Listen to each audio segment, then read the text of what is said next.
Birbhum, Tihar jail, গুড় বাতাসা, কাজল শেখ, এই হচ্ছে এক কথায় বীরভূম।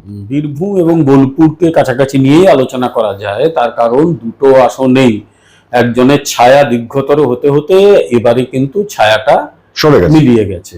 তিনি এখন তিহাড় জেলে চড়াম করছেন কিনা বলতে পারবো না, কিন্তু রাজনীতিটা অনেকটা বদলেছে। তার জায়গায় আরেকজনের উত্থান ঘটেছে বীরভূমে, শেখ মশাই। তিনি মানে ফল বেরোনোর আগে তিনি আবির খেলে ফেললেন। তারপর টিভিতে তিনি যা বললেন সেটাও আমি দেখেছি, যে একদিন এখানে তো ভোটে গোলমাল হতো, এখন শান্তিতে ভোট হয়েছে বলে মানুষ আনন্দ করছে। উনি ভুলে গেলেন যে এই কথাটা তার বিরুদ্ধেই যায়, তার দলের বিরুদ্ধেই যায়, যে একদিন গোলমালটা ওরাই করতেন। ফলে বোলপুর এবং বীরভূম দুটোকে যদি একই ক্লাব করে আমরা আলোচনা করি, আমরা দেখবো যে বীরভূম এবং বোলপুর দুটোই কিন্তু একই সূত্রে বাঁধা।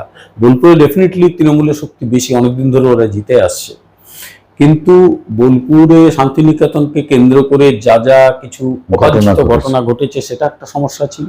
দ্বিতীয়, যে বীরভূমের ক্ষেত্রে একজন প্রাক্তন পুলিশ কর্মী, সেই পুলিশ কর্মীকে তাকে ব্যক্তিগতভাবে যেভাবে দাবিয়ে দেওয়ার চেষ্টা হচ্ছে, এটাও একটা বড় সমস্যা মানুষের মধ্যে তৈরি হয়েছে।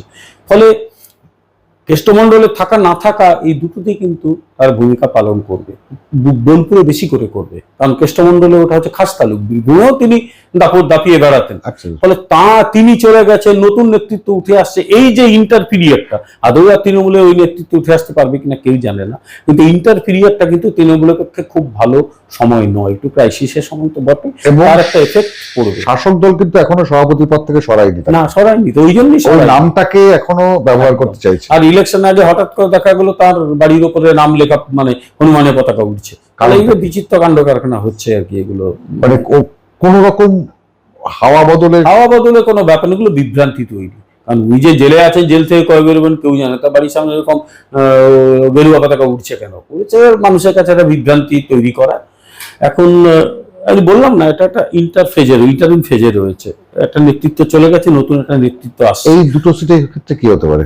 এই প্রথম কথা, বীরভূমে শতাব্দী রায় সমস্যায় রয়েছেন, আমি আগেই বলেছি। আর বোলপুরটাও তৃণমূল খুব স্বস্তিতে থাকবে না, নির্বাচনের পরেই বোঝা যাবে যে তৃণমূলের স্বস্তি কিন্তু ক্রমশ দুঃস্বপ্নে পরিণত হতে যাচ্ছে।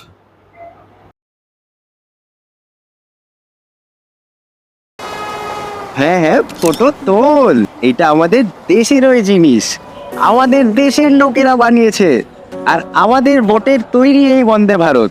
কেউ ভেবেছিল আমাদের ট্রেনে রিভলভিং সিট, ভিস্টাডোম কোচ থাকবে, এয়ারপোর্টের মতো escalator, lounge, food court rail স্টেশনে থাকবে, প্রতি শহরে মেট্রো, আর এবার তো বুলেট ট্রেনও চলবে।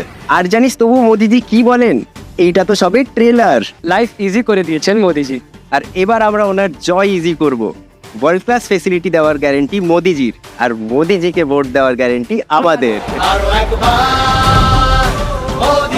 পদ্মফুল চিহ্নে ভোট দিন, বিজেপিকে জয়ী করুন।